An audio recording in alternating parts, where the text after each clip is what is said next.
انہوں نے بات کی ہے کہ لوگ نہیں دے پا رہے ہیں, حکومت کی ذمہ داری ہے, لیکن حکومت اس کے اوپر خاموش ہے, کوئی اور کام کرنے میں مصروف ہے, تو کس کی پھر یہ ذمہ داری رہ جاتی ہے؟ اچھا آپ کو نا انس صاحب بہت شکریہ. ہمارے جو بھائیان لک صاحب انہوں نے یہ کہیں کہ یہ داغ لگا گئے ہیں پاکستانیوں کے ساتھ. 140ویں میں سے 129ویں نمبر پہ ہیں ہم دنیا میں ہیومن رائٹس کمیشن کی جو رینکنگ ہے نا, بالکل ایسے اس لحاظ سے.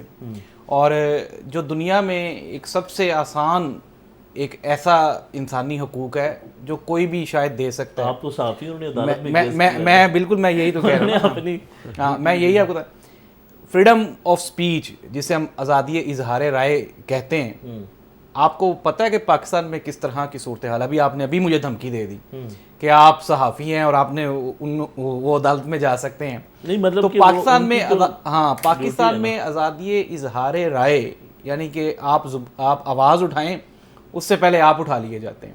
اور پھر یہ جو انسانی حقوق ہیں نا, اس میں لیکن ایک یہاں پہ سوال یہ ہے کہ جو لوگ پاکستان کے خلاف بات کرتے ہیں, جو پاکستان سے محبت نہیں کرتے ہیں, اگر وہ یہ غلط کام کر رہے ہیں تو اس میں تو کوئی غلط نہیں اگر ان کو اٹھایا جائے تو اس کا کرائٹیریا کون ڈیسائیڈ کرے گا کہ کون جو ہے وہ پاکستان کے حق میں بات کر رہا. اور آپ کے سامنے ایمان مزاری جو ان کے حقوق کے لیے آواز اٹھاتی رہی ہیں, اس بیچاری کے ساتھ کیا کیا نہیں ہوا, اور اس نے بھی بالآخر KPK میں جا کے پناہ لی. اور اسی طرح سے حامد میر صاحب کو 5 گولیاں لگی تھی, آپ کو یاد ہے کراچی میں؟ بالکل. تو کس لیے لگی تھی؟ یہ آواز اٹھانے کی وجہ سے تو لگی تھی.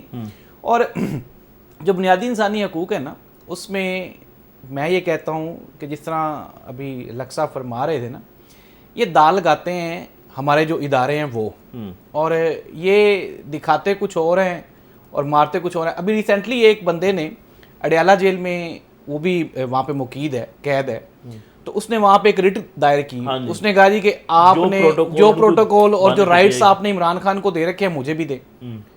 اس بندے کی جو ڈیمانڈ ہے سر کیوں خارج ہوگی؟ کیونکہ وہ جو بندہ ہے وہ عام پاکستانی ہے. انس صاحب, اس ملک میں عام پاکستانی صرف اور صرف فرائض کے لیے ہے, اس کا حقوق کوئی بھی نہیں ہے, زیرو. یہاں پہ جو بنیادی انسانی حقوق ہیں, عورتوں کے حقوق ہیں, بچوں کے حقوق ہیں, اس کے علاوہ اقلیتوں کے حقوق ہیں.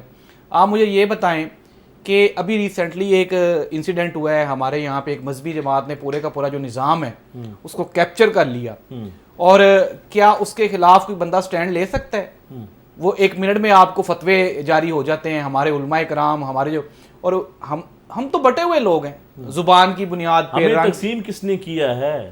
ہمیں تقسیم ان لوگوں نے کیا ہے جو اس نظام کے بینیفیشری ہیں. اور 70 سالوں سے آپ کے سامنے ابھی ہم لوگ بیٹھے, لک صاحب کے ساتھ بات ہو رہی تھی, ہمارا کسان جو بیچارہ اپنا خون پسینہ ایک کر کے فصل اگاتا ہے, اس کسان کو اس کی جو ہوتی ہے اس کی کاسٹ ہوتی ہے وہ بھی اس بیچارے کو نہیں ملتی.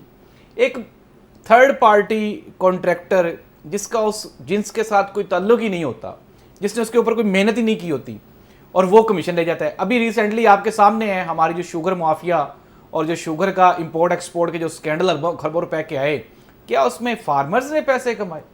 اس میں اس نظام نے پیسے کمائے جو اس نظام کو چلاتا ہے. تو بنیادی انسانی حقوق کے لیے ابھی آپ پوچھ رہے تھے کہ پاکستان میں کیا ہے. پاکستان میں HRCP human rights commission of Pakistan کا یہاں پہ آفس ہے, اور وہ بیچارے اپنی شناخت کو چھپاتے رہتے ہیں. میرے کئی دوست احباب HRCP میں ہیں تو وہ بتاتے ہی نہیں ہیں جی میری رہائش کہاں پہ ہے. ابھی ریسنٹلی میری ایک دوست سے بات ہو رہی تھی تو وہ ایک خاتون ہے. لک صاحب یہ ٹھیک فرما رہے ہیں نا؟ جی بالکل. لک صاحب اس کو انڈورس کر دیں گے اگر نہیں تو آپ مجھے بتا دیں. میں آپ کو ایک چھوٹا سا واقعہ بتا دیتا ہوں کہ ابھی ریسنٹلی ایک اقلیتی وہ کوئی اور مذہب سے تعلق رکھنے والی خاتون ہے, تو ان کے اوپر ایک سینسٹیو کیس ہے. تو ہمارے وہ جو دوست وکیل ہیں وہ ان کا کیس فائٹ کر رہے تھے. وہ کہتے ہیں جی کہ مجھے دھمکیاں آتی ہیں, آپ کے علماء کرام, آپ کے جو لوگ ہیں. تو انس صاحب اس میں ہم بھی رسپانسیبل ہیں, ہمارا معاشرہ رسپانسیبل ہے, ہماری تقسیم رسپانسیبل ہے. آپ نے کسانوں کی بات کی ہے کہ کسان جو ہے وہ در بدر دھکے کھا رہا ہے, لیکن پنجاب حکومت کی بات کریں تو وہ تو یہ بات کرتے ہیں کہ ہم نے کسانوں کو کسان پیکج دیا ہے. پاکستان کی تاریخ میں پہلی مرتبہ ایسا ہوا کہ کسان خوشحال ہے. جب آپ نے کسی بندے کو اس کی حقوق نہ دینے ہوں تو پھر آپ اس کو اس کے متبادل چیزیں آپ دیتے ہیں, جسے ہم لالی پاپ کہتے ہیں. آپ کو لگتا ہے کہ پنجاب حکومت نے ماس لالی پاپ دیا ہے؟ میں تو کہتا ہوں کہ انہوں نے لالی پاپ بھی نہیں دیا. مجھے آپ یہ بتائیں, انہوں نے فی ایکڑ گندم کے جو فارمر ہیں ان کو انہوں نے 5,000 روپیہ دیے. اندازہ لگا. میں اپنا چونکہ میرا رورل بیک گراؤنڈ ہے, مجھے پتہ ہے گندم کا اس مرتبہ جو فارمر کو نقصان تھا وہ پر ایکڑ 20 سے 25,000 روپے تھا. بالکل. اب ایک ذمہ دار جو کہ 100 ایکڑ کا ذمہ دار ہے, کیا وہ ان سے 50,000 روپے لینے آ جائے گا؟ سملرلی یہ سیم سچویشن ہوئی ہے ابھی سیلاب متاثرین کے ساتھ. ہم نے 11 ارب روپیہ ہماری پنجاب گورنمنٹ نے اشتہارات کی مد میں خرچ کی ہے, اور ہم جشن کیا منا رہے ہیں کہ جی ہمارے جو سیلاب متاثرین کے کیمپس ہیں وہاں پہ بچوں کی شادیاں ہو رہی ہیں, وہاں پہ بچے پیدا, اور ڈوب مرنے کا مقام ہے ہمارے لیے کہ وہ بچے جو واپس اپنے گھروں میں پیدا ہونے چاہیے تھے, وہ شادیاں جو اپنے گھروں میں جا کے ہونی چاہیے تھی, وہ کیمپوں میں ہو رہی ہیں. یار وجہ کیا ہے؟ وجہ یہ ہے کہ وہ جو بحالی کا کام ہونا تھا, جو 11 ارب روپیہ بحالی پہ خرچ ہونا تھا, وہ تو اشتہارات پہ خرچ کر دیا ہم نے. تو اس کا کون احتساب کرے گا؟ جو عوام کا پیسہ ہے اگر وہ عوام پہ نہیں لگ پا رہا, اگر اس سے تشہیر ہو رہی ہے, تو اس سے کون روکے گا؟ کون اس کا احتساب کرے گا؟ کون پوچھے گا؟ کون سوال اٹھائے گا؟ انس صاحب, میں تو آپ کو پہلے بھی کہہ چکا, ہم بات کر رہے ہیں بنیادی انسانی حقوق پہ. سوال اٹھانے والے تو خود بخود اٹھا لیے جاتے ہیں, تو کسی میں اتنی ہمت ہے. اب آپ یہ دیکھیں, شوگر مافیا کی آپ نے بات کی ہے, پہلے حکومت سے انہوں نے پرمیشن لی ایکسپورٹ کرنے کی پاکستان سے. حکومت کے چند لوگوں نے اس کی پرمیشن دی, اور انہوں نے وعدہ کیا کہ ہم جو ہے اس کی مہنگی نہیں کریں گے اور پاکستان کے اندر اس کی شارٹیج نہیں آنے دیں گے. پھر ان لوگوں نے ہی امپورٹ کی, اور آج آپ کو چینی نہیں ملی مارکیٹ کے اندر, لیکن پرائم منسٹر صاحب نوٹس تو لیتے ہیں, لیکن آج تک کس کا احتساب ہوا؟ آپ مجھے یہ بتائیں کہ پرائم منسٹر کو فون چلا گیا تھا, انہوں نے کہا تھا شوگر مافیا نے, فیملی گھر سے فون گیا, انہوں نے کہا اگر آپ شوگر مافیا کو اکوموڈیٹ نہیں کر سکتے ہیں تو چھوڑیں اسلام آباد, واپس آ جائیں گھر. سوال تو ہے نا, جو لوگ انتشار کی سیاست کرتے ہیں, جو لوگ پاکستان کو نقصان پہنچاتے ہیں, جو توڑ پھوڑ کرتے ہیں, ان کو روکنے کے لیے حکومت آگے سے مذمت تو کرے گی نا. پھر آپ دنیا میں جتنے انقلاب آئے ہیں ان سب کو آپ گولی اور بندوق کے زور سے اگر روک سکتے ہوتے تو آج بنگلہ دیش نہ ہوتا, آج سری لنکا نہ ہوتا, یہ نیپال جو کہ ہم سے کچھ 700 گنا چھوٹا ملک ہے, وہاں پہ انقلاب آ گیا. دیکھیں انتشار پیدا کب ہوتا ہے؟ انتشار تب پیدا ہوتا ہے جب میں عدالت میں جاؤں اور عدالت میں بیٹھا ہوا جو سول جج ہے اس کا منشی مجھے کہے کہ جی آپ نے اگر تاریخ لینی ہے تو روپیہ 1000-2000 مینو لاؤ. تو بھائی کہاں پہ جائیں گے آپ؟ کس طرح سے کریں گے؟ یہاں پہ بہتری کیسے آ سکتی ہے؟ یہ میں اگر تھوڑا آپ سا سے یہ بھی سوال ہے, کسانوں کے حوالے سے بات چیت کرتے ہیں آپ سے کہ کسان جو اس وقت مشکل میں, لیکن حکومت مسلسل یہ بات کر رہی ہے کہ کسان تو خوشحال ہے. چند لوگ ہیں جو پروپیگنڈا کرتے ہیں اور وہ کسان مافیا ہے, وہ چند لوگ ہیں جو اس کا حصہ ہے. دیکھیں بنیادی طور پر جو کسانوں کا معاملہ ہے اس کو میں اس طرح ڈسکس کروں گا کہ کسان کا بھی حق زندگی ہے. جو آئین میں لکھا ہوا ہے کہ ہر بندے کو حق زندگی ہے, اس کو جینے کا حق ہے, آسائشیں لینے کا حق ہے, پراپرٹی بنانے کا حق ہے, سوشل زندگی گزارنے کا حق ہے, اور تعلیم حاصل کرنے کا حق ہے. برابر کے جو لا کے اکارڈنگ سب برابر ہیں, وہ حقوق اس کو حاصل ہیں. تو کسان کے ساتھ حکومت واضح طور پر زیادتی کر رہی ہے, کیونکہ کبھی بھی کسی نے نہیں سوچا کہ کسان کا 1 ایکڑ کے اوپر پروڈکشن کاسٹ کیا ہے. پروڈکشن کاسٹ اگر مثال کے طور پر اس کی 100 روپے ہوتی ہے اور کل کو اس کی فصل 10 روپے میں بکے گی, تو کہاں کا یہ قانون ہے, کہاں کا انصاف ہے, اور کیا گورنمنٹ ان کو دے رہی ہے؟ اور اوپر سے پھر جا کر زبردستی گندم کسان کارڈ. تو سر دیکھیں کسان کارڈ کیا 5000 سے کیا بنتا ہے؟ کسان کارڈ سے میں نے تو آج تک کسانوں کی قسمت نہیں چینج ہوتی دیکھی. اصل حل یہ ہے کہ یہ بیج سستے کریں, یہ کھادیں سستی کریں. سر یہ جو اس کے اوپر پانی کا خرچہ ہے, بجلی کے بل ہیں, جو یہ تیل وغیرہ کے جو خرچے ہیں وہ کم ہوں گے تو ایٹومیٹیکلی پروڈکشن جو ہے وہ کاسٹ کم ہوگی, اور پھر کسان بھی خوشحال ہوگا اور باقی لوگوں کو اور گورنمنٹ کو بھی فائدہ ملے گا. تو جب تک یہ کاسٹ کو نیچے نہیں لے کے آئیں گے تب تک کسان کا حق زندگی مسلسل متاثر ہوتا چلا جائے گا, اور کسان دن بدن نیچے سے نیچے چلا جائے گا. آپ تو یہ بات کر رہے ہیں, لیکن جو حکمران ہیں, جو پنجاب حکومت ہے, وہ یہ بات کرتے ہیں کہ یہ جو لوگ بات کرتے ہیں, تنقید کرتے ہیں, یا جو وہ لوگ جو کسان احتجاج کرتے ہیں وہ کسان نہیں ہیں, وہ مافیا ہے. دیکھیں کسانوں کا تو کوئی مسئلہ ہی نہیں ہے. دیکھیں اب یہی بڑا پہلے بھی ڈسکس کر رہے تھے زاہد صاحب کہ اب اس کو ڈٹرمن کون کرے گا؟ جس کو وہ مافیا کہتے ہیں وہ مافیا حکومت کو مافیا کہتا ہے. وہ کہتے ہیں کہ یہ حکومت ہمارے ووٹوں سے نہیں آئی, یہ عوامی ووٹوں سے نہیں آئی, اس لیے وہ اٹھ کھڑے ہوتے ہیں, اور ان کے پاس یہ جسٹیفیکیشن ہے کہ یہ حکومت ہمارے ووٹوں سے نہیں آئی تبھی ہمارا استحصال کر رہی ہے. اگر یہ حکومت ہمارے ووٹوں سے آتی تو ہمیں کبھی بھی مافیا نہ کہتی, ہمیں کسان کہتی. ایسے آپ کو کیا لگتا ہے یہ حکومت ووٹوں سے آئی؟ دیکھیں, میری ذاتی رائے کے مطابق تو یہ عوام میں عرف عام ہے کہ یہ حکومت ووٹوں سے نہیں آئی. جو مینڈیٹ تھا اس کے مطابق یہ گورنمنٹ نہیں ہے, یہ کوئی اور لوگ ہیں جو حکومت. پھر عوام کے مسائل کون, اگر ایک حکومت جو ووٹ سے نہیں آئی تو پھر وہ کیسے ممکن ہوگا کہ وہ عوام کے جو مسائل ہیں ان کو حل کریں گے؟ دیکھیں, میری نظر میں صرف اور صرف دو حل ہیں, تعلیم اور ووٹ کا جو حق ہے نا, یہ بالآخر تبدیلی ووٹ سے آئے گی. جس دن عوام کے حقیقی نمائندگان عوام منتخب کریں گے اس کے بعد ہی تبدیلی آئے گی, اور وہی منتخب بندے, وہی منتخب حکمران بہترین پالیسیز بنائیں گے جس کا فائدہ عوام کو, کسان کو اور ہر طبقے کو ہوگا. تو میری نظر میں ووٹ اور تعلیم سے ہی چینج آئے گی, باقی یہ جو بھی کر لیں اس سے چینج نہیں آئے گی. جی ناظرین, آپ گفتگو سن رہے ہیں, ان کا یہ کہنا ہے کہ تعلیم کے ذریعے تبدیلی آ سکتی ہے اور پاکستان آگے بڑھ سکتا ہے. یہاں پہ ایک چھوٹی سی بریک ہے, بریک کے بعد دوبارہ ملتے ہیں. Stay with us.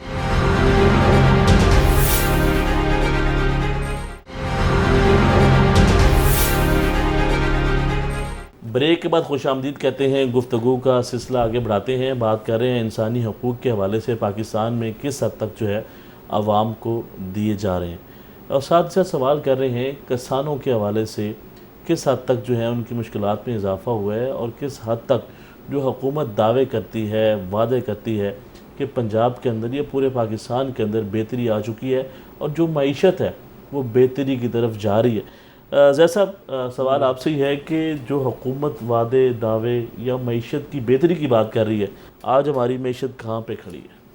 اچھا, ایک یہ ہے کہ پاکستان کی جو خارجہ پالیسی ہے نا, ہمیں یہ دکھایا جا رہا ہے کہ میرا خیال ہے کہ ان دا ہسٹری آف پاکستان, اگر ہم 78 ایئرس کی ہسٹری لیں تو یہ پہلی مرتبہ ہو رہا ہے کہ Pakistan at the same time امریکہ کا بھی فیورٹ ہے اور چائنا کا بھی فیورٹ ہے. اور دنیا میں دو ہی بڑی طاقتیں ہیں, ایک امریکن بلاک ہے اور ایک چائنیز بلاک ہے. اس میں تو کوئی شک نہیں, اس میں کوئی شک نہیں ہے انڈاؤٹڈلی. اب ہونا کیا چاہیے تھا, ہونا یہ چاہیے تھا کہ جب آپ کی خارجہ پالیسی بہت مضبوط ہوتی ہے اور آپ جب اچیومنٹس کر رہے ہوتے ہیں تو اس کے جو آؤٹ پٹس ہیں وہ نکلتے ہیں آپ کی اکانومی کی بہتری کی صورت میں. انویسٹمنٹ آتی ہے, اس کے علاوہ باہر سے سرمایہ کاری کیوں نہیں آ رہی, سرمایہ کاری کیوں نہیں آ رہی. سرمایہ کاری نہ آنے کی جو سب سے بڑی وجہ ہے وہ ہماری نیتیں ہیں. اور اگر ہم بات کریں, دیکھیں ڈونلڈ ٹرمپ نے ہمیں ایک گولڈن اپرچونٹی پرووائڈ کی.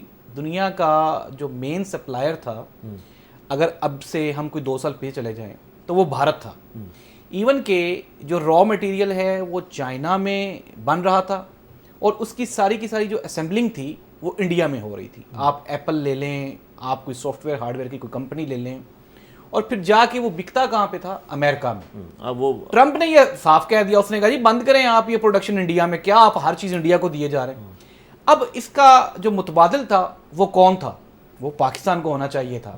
اور آپ یہ امیجن کریں کہ بھارت کے اوپر 50% ٹیرف ہے, 50% ٹیرف لگا دیا اس نے, اور پاکستان کے اوپر کتنے, 19%. ایون کہ اس نے ہمیں ایک اپرچونٹی پرووائڈ کی ہے کہ ہم یہ جو ٹریڈ امریکہ جا رہی ہے ساری وہ تھرو پاکستان جائے. لیکن اگر اب ہماری, آپ نے کہا جی کہ یہاں پہ انویسٹمنٹ کیوں نہیں آ رہی, تو حکومت کیا کر رہی ہے اس کے اوپر؟ حکومت کیوں نہیں کچھ کر پا رہی؟ حکومت اس لیے کچھ نہیں کر پا رہی کہ حکومت کی ترجیحات نہیں ہیں. حکومت ہر گزرتے بات کریں, وہ کہتے ہیں ہم پاکستان کے لیے آئے ہیں, پورا خاندان لے کر آئے ہیں پاکستان کے لیے. پاکستان جو ہے آپ کو پتہ ہے, ایک تو one thing is very much clear that کہ الحمدللہ ہم خطے کا طاقتور ترین ملک ہیں. الحمدللہ. اور یہ ابھی ریسنٹلی ہم نے بھارت کو بھی بتایا. افغانستان کے ساتھ جو ہو رہا ہے نہیں, افغانستان کو تو آپ جو ہے نا لیول نہیں, ان کے ساتھ آپ, میں یہ کہتا ہوں کہ جس بچے کو آپ یہ دھمکا کے ڈرا لیں اس کو آپ نے چپیڑیں مارنی شروع کر دی ہیں. افغانستان ہمارا لیول نہیں. لیکن میں آپ کو یہ بتاتا ہوں کہ یہ ضروری تھا. اگر ہم رشیا اور یوکرین کی جنگ میں دیکھیں, رشیا کا یوکرین کے ساتھ کمپٹیشن ہے, مقابلہ ہے, بالکل بھی نہیں ہے. لیکن کیا ہے کہ وہاں پہ اپنی آپ نے اسٹرینتھ شو کرنی ہے. افغانستان میں جو ٹی ٹی پی والے ہیں ان کو یہ غلط فہمی ہو گئی تھی کہ پتہ نہیں ہم کوئی بہت 30 مار خان ہیں, ہم کوئی آزاد ہی ایک حکومت بنا لی ہم نے، حالانکہ انٹرنلی ان کے جو اندرونی معاملات ہیں وہ انتہائی خراب ہیں۔ پاکستان نے بڑا زبردست ان کو جواب دیا، جو ان میں اکڑ تھی وہ کافی حد تک ضروری تھا، یہ بہت ضروری تھا۔ اس کو ہم کہیں پہ بھی آپ یہ دیکھیں، امیجن کریں کہ ہم نے گزشتہ 30 سال سے تمام افغان بھائیوں کو یہاں پہ پناہ دے رکھی ہے، ٹھیک ہے، لیکن جب بھی پاکستان میں کوئی بھی خودکش حملہ ہوتا ہے، دھماکہ ہوتا ہے، دہشت گردی کا کوئی بھی واقعہ ہوتا ہے، تو اس کے جو تانے بانے ہیں وہ کہاں سے جا کے ملتے ہیں؟ افغانستان سے جا کے ملتے ہیں۔ 100%۔ اور افغانستان کہاں سے وہ انسٹرکشنز لے رہا ہوتا ہے؟ وہ ساری کی ساری بھارت سے انسٹرکشنز لے رہا ہوتا ہے۔ اب آپ امیجن کریں کہ جب یہ ساری کی ساری ابھی جب وہاں پہ ڈیولپمنٹس ہوئی ہیں، بہتری ہوئی ہے، تو سارا پاکستان نے کردار ادا کیا، ایون کہ بھارت جب تک وہاں پہ رہا ہے، جب امریکہ وہاں پہ تھا تب تک وہاں پہ افغانستان میں سوائے تباہی کے کچھ نہیں ہوا۔ لیکن اس کا آؤٹ پٹ کیا ہمیں دے رہے ہیں ہمارے افغانی بھائی؟ دیکھیں میں دوبارہ پھر کہتا ہوں، خطے میں کشیدگی کسی کے لیے بھی وہ بہتر نہیں ہے۔ ابھی ہم بات کر رہے ہیں بنیادی انسانی، ابھی ہم معیشت کی بات کر رہے ہیں، بنیادی انسانی حقوق کی بات کر رہے ہیں۔ آپ کو پتہ ہے چمن بارڈرز پہ جب سے یہ حالات کشیدہ ہوئے ہیں، وہاں پہ فریش فروٹس، سبزیاں اور ایڈیبل جو پروڈکٹس ہیں ان کی سر ایک بڑی مقدار وہاں پہ کھڑی ہوئی ہے جو کہ گل سڑ رہی ہے وہاں پہ۔ نقصان کس کا ہو رہا ہے؟ اور میں آپ کو پھر اب افغانستان اگر ہمیں کہے کہ پاکستان تو پھر بھی اس پوزیشن میں ہے کہ اکنومیکلی ہمیں کوئی لاس ہوگا تو ہم برداشت کر لیں گے، ہمارے پاس IMF کی آپشن ہے، ہمارے پاس اور بڑی آپشن ہے۔ افغانستان کہاں پہ جائے گا جی؟ وہ افغانستان، ان کے پاس تو کوئی آپشن نہیں ہے، جس کے کہنے پہ وہ کر رہے ہیں اس نے بھی اس کو منہ نہیں لگانا۔ سر جس کے کہنے پہ وہ کر رہے ہیں، آپ مجھے یہ بتائیں کہ اس کا حال کیا ہے آج؟ بھارت نے پاکستان، ٹرمپ جو ہے اس نے بھارت کی چیڑ بنا لی ہے، اور جہاں پہ جاتا ہے، جہاں پہ وہ 6-7 جہاز وہ نا عموماً محلے میں کوئی بندہ ہو نا جو نشہ نشہ کرتا ہو، تو جب وہ گزرتا ہے اس کو آوازیں لگتی ہیں جہاز جہاز جہاز۔ تو مودی کو تو اب آوازیں لگنا شروع ہو گئی ہیں، اس کے اپنے ملک میں سے لگنی شروع ہو گئی ہیں جہاز جہاز جہاز۔ تو کہاں پہ آپ کی جو ماشاءاللہ ادارے ہیں انہوں نے آپ کو اٹھا کے کہاں پہ لے گئے؟ اور سر ہم کیوں نہیں اس کو اکنومیکلی اس کو آؤٹ پٹ اس کی نکال پا رہے؟ اداروں نے آپ کو مضبوط کرنا تھا، سٹرینتھن کرنا تھا، کر دیا، اب آپ نے اس میں سے آؤٹ پٹ نکالنی تھی، نکالیں۔ تو پھر اس کا مطلب یہ ہے کہ جو ہمارے حکمران ہیں موجودہ وہ اس چیز میں ناکام ہو چکے ہیں، ابھی معیشت کو بہتر کرنے کے لیے وہ کچھ نہیں لا پا رہے ہیں۔ ابھی لک صاحب نے ایک بات کی تھی نا کہ جب آپ ووٹوں سے آئے ہی نہیں ہیں اور آپ کی جو ترجیحات ہیں وہ یہ ہے کہ آپ نے اپنی مسند کو بچانا ہے، کرسی کو بچانا ہے، تو کرسی کو بچانے کے لیے یہ ہر حد تک جا سکتے ہیں، اکانومی کی بہتری کے، ایون کہ آپ یہ دیکھیں نا SIFC بنا، اور اب پھر دوبارہ ہم اعتراض کرتے ہیں کہ یار وہی کیوں کرتے ہیں؟ وہ اس لیے کرتے ہیں کہ ان کو یہ لگتا ہے کہ یہ لوگ اہل ہی نہیں ہیں کچھ بھی کام کرنے کے۔ میں چیلنجنگ، میرے ہر جگہ پہ ہماری بحث ہوتی ہے تو ہمیں لوگ حوالہ دیتے ہیں جی کہ DHA، تو میں نے کہا یہ دیکھیں بیریا ٹاؤن بنا DHA کے مقابلے پہ، اس نے اپنا بزنس، اپنا نام مقام بنایا، لیکن آن دا ادر ہینڈ آپ یہ دیکھیں الکبیر آیا، آپ کا جو ہے چوہدری اورنگزیب صاحب نے اپنی محنت سے، اپنی ایمانداری سے نام بنایا، کوئی شک نہیں بنایا، اب آگے بڑھے۔ اب ہوا کیا کہ وہ سوسائٹیاں جو کہ سیاستدانوں نے بنائی تھیں وہ ڈوب گئیں۔ یہاں پہ کیا تھا فرق؟ کیا تھا؟ ایمانداری کا فرق تھا۔ تو میں کسی نے کسی کو نہیں روکا، اگر آج وہاں پہ فوجی فرٹیلائزر ہے تو پولیس فرٹیلائزر کیوں نہیں ہے بھائی؟ وابڈا فرٹیلائزر کیوں نہیں ہے بھائی؟ ہونی چاہیے، وہ بھی بنائیں۔ یہ فرق کیا ہے؟ یہ فرق ایمانداری کا ہے، نیتوں کا ہے۔ جو نیت سے ایمانداری سے کام کرے گا آپ وہ ٹارگٹ اچیو کر لیں گے۔ پاکستان صاحب آپ کا پوائنٹ آ گیا۔ سر آپ یہ بتائیں کہ جس طرح وہ یہ بات کر رہے ہیں کہ اگر ہم نے معیشت بہتر کرنی ہے تو ہمارے حکمرانوں کو آگے بڑھنا ہوگا، تو ہمارے جو حکمران ہیں موجودہ وہ اس کو بہتر کرنے کے لیے کیوں نہیں آگے بڑھ پا رہے ہیں؟ آپ کی نظر میں کیا ہے؟ دیکھیں حکمران جماعت جو مسلم لیگ نون اس وقت ہے وہ اپنا ہنی مون پیریڈ پورا کر چکی ہے، اس کے اتحادی بھی ہیں پیپلز پارٹی، اس کے اتحادی بھی ہیں گورنمنٹ میں، وہ اب ہنی مون پیریڈ سے نکل چکے ہیں۔ اب خطے میں پاکستان کو ایک اہم مقام بھی پاک فوج کی وساطت سے مل چکا ہے، کیونکہ ریسنٹلی پاکستان نے اپنے پرانے دشمن بھارت کو بڑی شکست دی، چھوٹی موٹی شورشیں جو ہیں وہ انہوں نے بند کی، لیکن اس کے باوجود اگر حکومت کامیاب ہوتی نظر نہیں آ رہی تو اس کی ایک تو یہ وجہ ہے کہ ان کو بھی پتہ ہے کہ ہمیں کیا، ہم نے کچھ بھی نہ کیا تو کیا، ہم نے کون سا عوام سے ووٹ لیا، کون سا عوام نے ووٹ دیا ہے ہمیں۔ اب یہ جو کشمکش ہے نا، گورنمنٹ کو بھی پتہ ہے کہ ہم الیکٹڈ نہیں ہیں، عوام سے الیکٹڈ نہیں ہیں، جس وجہ سے لیکن عوام کا کیا قصور ہے؟ عوام کس کی طرف جائے, کس کی طرف دیکھے. آج حالات دیکھ لیں, مہنگائی کی صورتحال دیکھ لیں, کھانے کے لیے کچھ نہیں ہے, آپ بجلی کے بلوں کو دیکھ لیں, عوام کس کے پاس جائے؟ دیکھیں اس کے اوپر میں بڑا محتاط تبصرہ یہ کروں گا کہ ڈیموکریسی ہے, اگرچہ نیم جمہوریت ہے, اس کے تسلسل میں ہی بہتری آئے گی.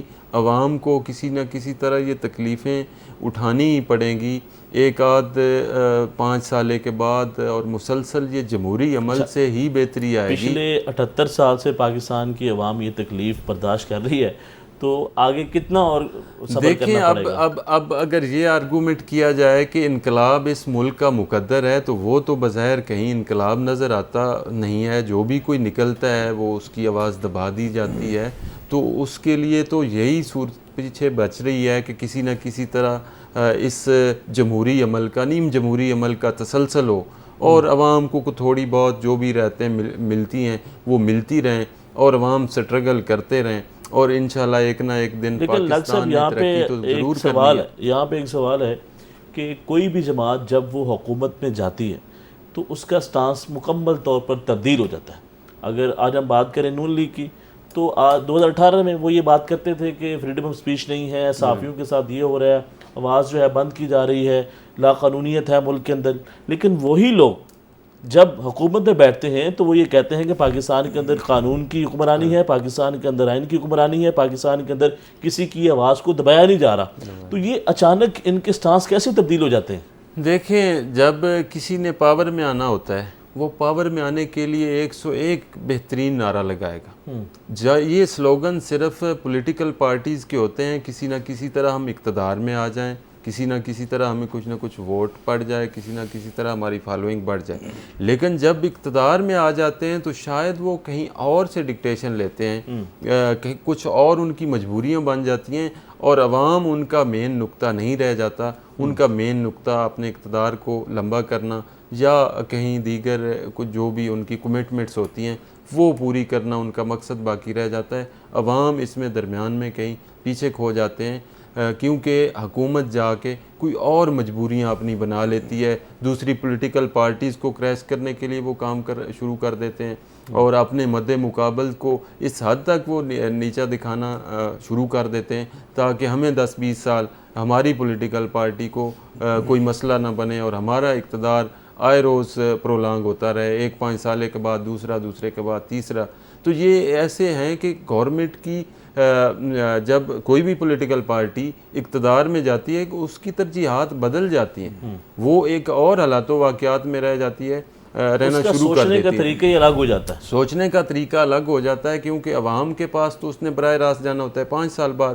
اس سے پہلے تو وہ بند کمروں میں بیٹھے ہوتے ہیں, ان کے مشیر وزیر جو یہی کہتے ہیں کہ آل از ویل, کوئی مسئلہ نہیں, سب اچھا چل رہا ہے. گراس روٹ لیول کے اوپر تو جا کے دیکھیں کہ کیا چل رہا ہے, کسان مر رہا ہے. ایسا حکمران آئے گا جو پاکستان کے لیے یا عام عوام کے لیے جو اس وقت مشکل کا سامنا کر رہی ہے, اس کا کون ساتھ دے گا, کون آئے گا؟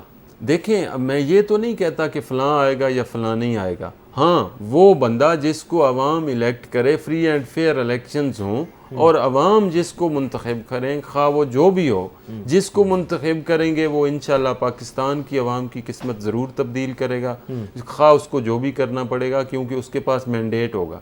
اب دیکھیں نا, آپ تھوڑی دیر پہلے افغانستان کی بات کر رہے تھے, میں اس تناظر میں عرض کروں کہ پاکستان کے خارجہ تعلقات اس وقت بلند ترین سطح کے اوپر, اس میں تو کوئی شک نہیں ہے, بلند ترین سطح کے اوپر ہیں. لیکن کوئی اس کے ایسا دن نہیں ہے باوجود جب ٹرمپ پاکستان کے حق میں کوئی بات نہیں کرتے ہیں, پاکستان کے حق میں جب بیان نہ دیا ہو. دیکھیں بلا شبہ یہ پاکستان کی کامیابی ہے کہ ٹرمپ جو کہ دنیا کا مین ملک ہے, پاورفل ملک ہے, اس کے منہ سے آئے روز آپ کی مخالفین کے گلے ہو رہے ہیں, وہ آپ کی تعریفیں کر رہے ہیں.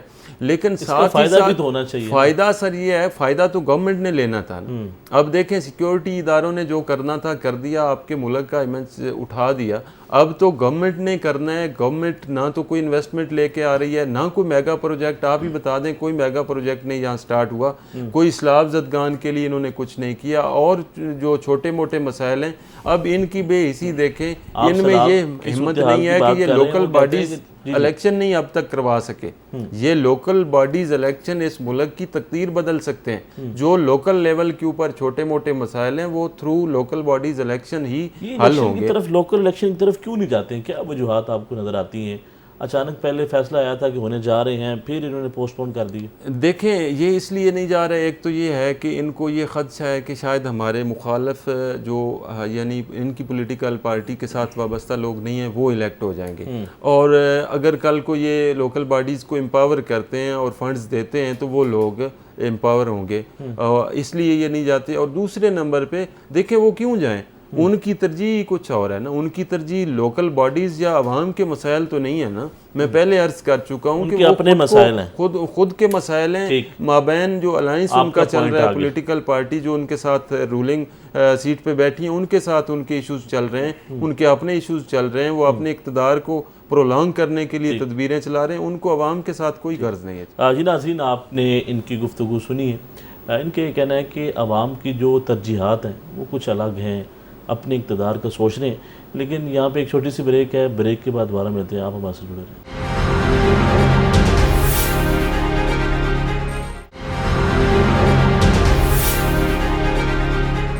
بریک کے بعد خوش آمدید کہتے ہیں، ہمارے ساتھ موجود ہیں سینئر صحافی زاہد عباس نقوی اور ایڈوکیٹ ہائی کورٹ مہر ایمان اللہ۔ زاہد صاحب، آپ کی طرف آتے ہیں، بات کر رہے ہیں انسانی حقوق کی، تو کیا سمجھتے ہیں کہ کب اور کون آئے گا کہ یہ ہمیں دیے جائیں گے اور کوئی بھی انسان یہاں پہ محفوظ رہے گا؟ اچھا، کوئی بھی جو معاشرہ ہوتا ہے نا اس میں سڈن چینجز نہیں ہوتی۔ اگر ہم آج سے 100 سال پہلے کا امریکہ دیکھیں تو وہاں پہ غیرت کے نام پہ قتل ہوتا تھا، اور جو چھوٹے بچے ہیں وہ کام کرتے تھے، اور عورتیں وہاں پہ ایک سینسٹیو ایشو ہوتا تھا۔ لیکن کیا ہوا کہ انہوں نے آہستہ آہستہ اپنی قوم کو ایجوکیٹ کیا، ٹھیک ہے، اور پھر بہتری آئی، اور آج وہ دنیا کی ایک مہذب ایجوکیشن کے ذریعے۔ اچھا، میں آپ کو ایک بات بتاتا ہوں، اگر ایجوکیشن کی اگر ہم پاکستان میں بات کریں تو پنجاب حکومت پرائیویٹ کر رہی ہے اسکولوں کو، تو یہ ٹھیک ہے، اپنی ذمہ داری اٹھا کے کسی اور کے اوپر پھینک رہے ہیں، پھر کون احتساب کرے گا، کون پوچھے گا کس کو کس نے رکھا اور کس کی کیا کوالیفیکیشن ہے، وہ بھی زاویہ ختم ہو گیا نا۔ اچھا آپ یہ دیکھیں، امیجن کریں ہم لوگ بچپن میں تھے تو ہم اپنے والدین سے سنتے تھے کہ بیٹا جن سکولز میں ہم پڑھے ہیں نا ان سکولز میں اگر آپ پڑھے ہوتے تو آپ کا معیار ہی اور ہوتا، یعنی جو سرکاری سکول تھے آج سے 30-40 سال پہلے کے، ان کا معیار بہتر تھا آج کے سکول سے۔ اگر آپ کے والد صاحب نے میٹرک کیا ہے یا ایف اے کیا ہے تو آج اگر آپ ماسٹرز کر گئے ہیں نا تو آپ انٹلیکچوئل لیول میں اپنے ابا جی کے ساتھ نہیں بیٹھ سکتے۔ میں خود سرکاری اسکول سے پڑھا ہوں، میں بالکل یہ کہتے ہیں، ہم بھی پڑھے ہیں، صاحب ہمارے ٹیچر تھے، ہاں جی، اور کمال کے ٹیچر۔ میں یہ سمجھتا ہوں کیونکہ ان کی تعریف کرنا بھی ضروری ہے کہ بالکل انہوں نے ہمیں بتایا، سکھایا، معاشرے میں رہنے کے لیے انہیں وہ چیزیں ہمیں بتائیں کہ جنہوں نے ہمیں بنایا اور آج ہم اس مقام پہ ہیں اسلم جہاں صاحب کی وجہ سے۔ تو وہ ایک سرکاری ٹیچر تھے، تو اگر ایک پرائیویٹ ٹیچر ہے اس کی کہانی سن لیں، وہ بچے کو ڈانٹ نہیں سکتا، وہ ڈانٹے گا۔ میری کل ٹیچرز کے ساتھ پروگرام تھا تو میں نے پوچھا کیا مسائل ہیں جو پرائیویٹ پڑھا رہے ہیں، انہوں نے کہا کہ یار ہم نا ڈانٹ نہیں سکتے بچے کو۔ میں نے بچے کو ڈانٹا، الٹا پرنسپل نے مجھے ڈانٹ دیا۔ ایسا ہی ہے۔ تو جب ہم پڑھتے تھے تو سر اسلم جہاں کمو صاحب تو سب کچھ سر بالکل دیکھیں، وہ جو استاد تھا نا وہ بچے کی تعلیم کے ساتھ تربیت پہ زور دیتا تھا، اور آج اگر ہم ہیں تو اپنے اساتذہ کی وجہ سے سب کچھ ہے نا۔ ابھی آپ نے ماشاءاللہ دیکھیں، آپ کو وہ یاد تھے، بالکل یاد ہے، وہ کیوں نہ یاد ہوں کیونکہ وہ آپ کے محسن ہیں۔ اب ہم ایکچوئل پوائنٹ پہ رہتے ہیں، آپ نے حکومت پنجاب کی بات کی کہ وہ پرائیویٹائزیشن کر رہے ہیں، اور پرفارمنس کیا مریم نواز۔ ہاں یہ دیکھ لیں، ابھی پہلے سوال کا جواب لے لیں۔ پنجاب ایجوکیشن فاؤنڈیشن جو ہے نا، پیف ایک ادارہ ہے، اس کے تحت انہوں نے ایک ایکسپیریمنٹ کیا تھا، اور انہوں نے نا سارے جو سکولز تھے جن کی پرفارمنس اچھی نہیں تھی ان کو انہوں نے پرائیویٹائز کر دیا تھا۔ وہ جو پیف کا جو ادارہ ہے اس میں اتنی کرپشن ہے، اب وہ جو پرائیویٹ سکول مالک ہے وہ کیا کرتا ہے، وہ بچوں سے بھی فیس لیتا ہے، وہ حکومت پنجاب سے بھی پیسے لیتا ہے، کیا بات ہے، اور پھر اس کے بعد وہ دونوں ہاتھوں سے لوٹنے کے بعد بچے کو کچھ بھی نہیں دے رہا، اس کی کوئی آؤٹ پٹ نہیں ہے۔ ابھی آپ کہہ رہے تھے کہ مریم نواز صاحبہ کی پرفارمنس، اور میرا خیال ہے کہ ہم نے ایک سیگمنٹ جو ہے وہ کیا اس پہ کہ 11 ارب روپے کے اشتہارات، تشہیر، اور یہ ترجیحات ہوتی ہیں۔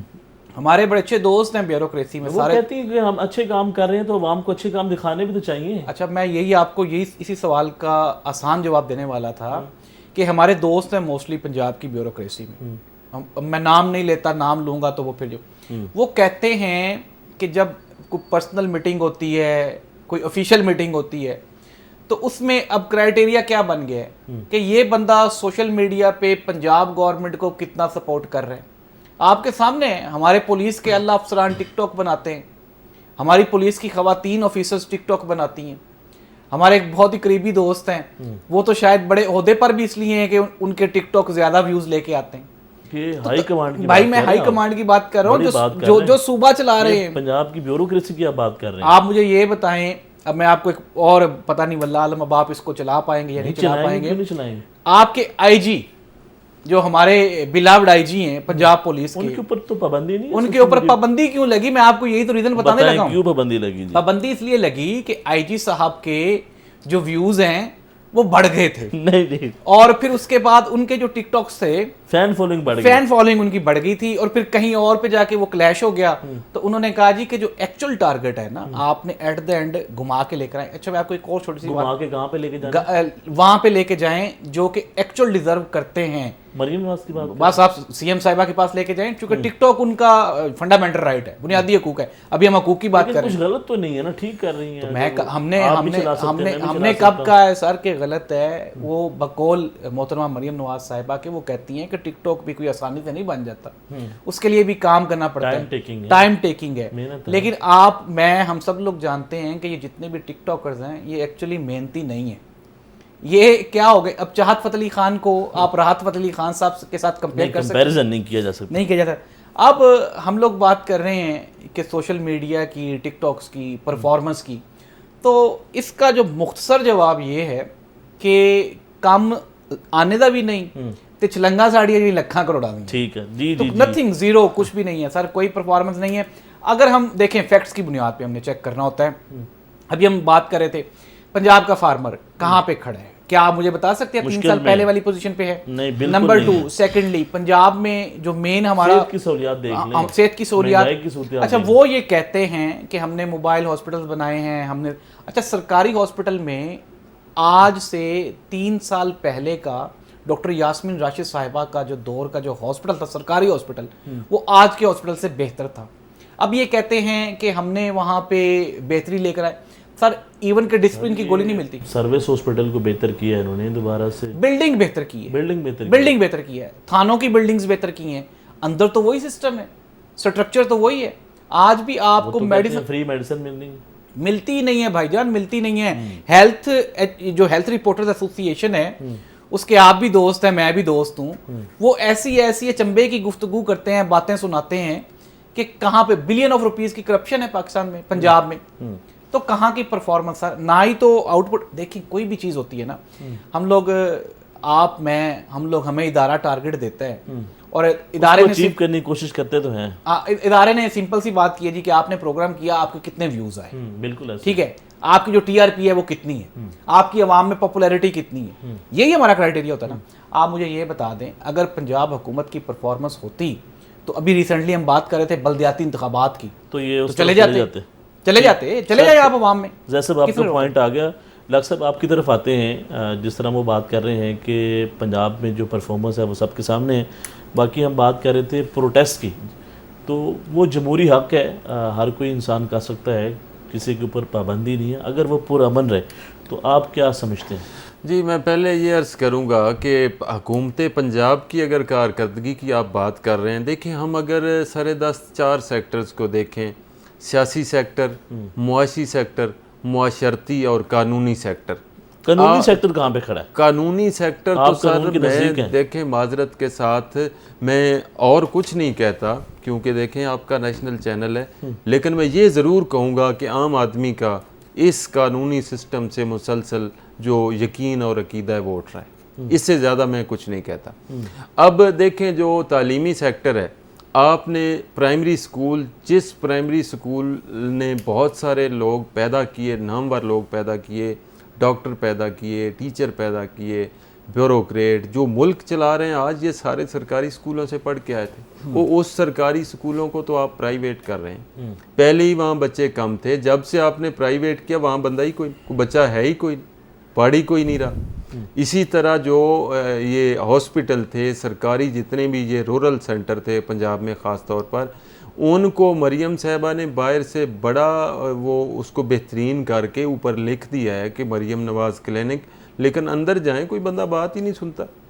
جنہوں نے مہینے کے مہینے اپنا ٹھیکہ لے لینا ہے ان کو کیا ضرورت تھی؟ آپ کو نام پہ اعتراض ہے مریم نواز؟ دیکھیں نام پہ سسٹم کے اوپر اعتراض ہے۔ دیکھیں میں کہتا ہوں نام پہ اعتراض اس لیے ہے نا کہ آپ نے جو نام لکھ دیا بڑا اچھا سا، کیا اندر بھی ایسا ہی کچھ چل رہا ہے؟ جتنا نام پہ تو اعتراض نہیں نا آپ کو؟ نہیں، نام پہ تو اعتراض عوام کو ہے نا، یہ ہماری وزیر اعلیٰ نہیں ہے نا، ہماری الیکٹڈ نہیں ہے، اس لیے عوام کو اعتراض اس کے اوپر ہے۔ اب اس کے آگے آتے ہیں جو سوشل سیکٹر ہیں، وہاں پہ انہوں نے سوشل سیکٹر کو دیکھ لیں، پینشنیں انہوں نے ختم کر دی ہیں بیچارے۔ جب کوئی بندہ محنت کرتا ہے تو اس کا فنڈامنٹل رائٹ تو ہے نا اپنا نام تو لکھوا، نام پہ نہیں اعتراض ہونا چاہیے۔ سر اس کی طرف بھی میں آتا ہوں، اس کی طرف بھی آتا ہوں۔ سوشل سیکٹر گیا، قانونی سیکٹر گیا، آپ کا یہ سیاسی سیکٹر انہوں نے خود تباہ کر دیا، کوئی سیاسی نام بیچ میں رہ گیا۔ رائٹ ٹو پروٹیسٹ کے اوپر میں عرض کروں گا کہ یہ بنیادی حق ہے لوگوں کا آپس میں اسمبل ہونا، اکٹھا ہونا، اکٹھے ہو کے پروٹیسٹ کرنا، اپنی اوپینین کا اظہار کرنا، وہ کسی صورت نہ حکومت دبا سکتی ہے، نہ کوئی ادارہ دبا سکتا ہے، نہ ہی دبانا چاہیے۔ تو یہ ایک بنیادی حق ہے عوام کا، عوام کو یہ حق ملنا چاہیے، کم از کم وہ جو چاہتے ہیں اس کا وہ اظہار تو کریں۔ ہاں لیکن اس پروٹیسٹ کے دوران اگر کوئی مسلح ہوتا ہے، کوئی اس کو خون خرابہ کرتا ہے تو وہ نہیں ہونا چاہیے، قانون کے دائرے کے اندر رہنا چاہیے، قانون کے دائرے کے اندر رہ کے لوگوں کو اپنے اظہار رائے کا اظہار کرنا چاہیے، اور اداروں کو اور حکومت کو سب کو اس کو تحمل کے ساتھ سن کے اپنی اصلاح کرنی چاہیے اور اپنے قبلہ درست کرنا چاہیے۔ جی ناظرین، آپ نے گفتگو سنی ہے، ان کا یہی کہنا ہے کہ انسانی جو حقوق ہیں وہ دیے جانے چاہیے، اور کوئی احتجاج کرنا چاہتا ہے تو وہ اس کا حق ہے، لیکن اگر وہ پرامن رہے، توڑ پھوڑ نہ کرے تو اس سے کسی کو کوئی فرق نہیں پڑتا۔ اگر کوئی انتشار کی سیاست کرتا ہے یا احتجاج کرتا ہے، اس سے پاکستان کا نقصان ہوتا ہے۔ اگر پاکستان نے آگے بڑھنا ہے تو تمام جماعتوں کو ایک ساتھ بیٹھ کے اس کا لائحہ عمل بنانا چاہیے، یہ رائے انہوں نے دی ہے۔ تو ناظرین دیکھتے رہیں پروگرام عوام کا سوال۔ اللہ نگہبان۔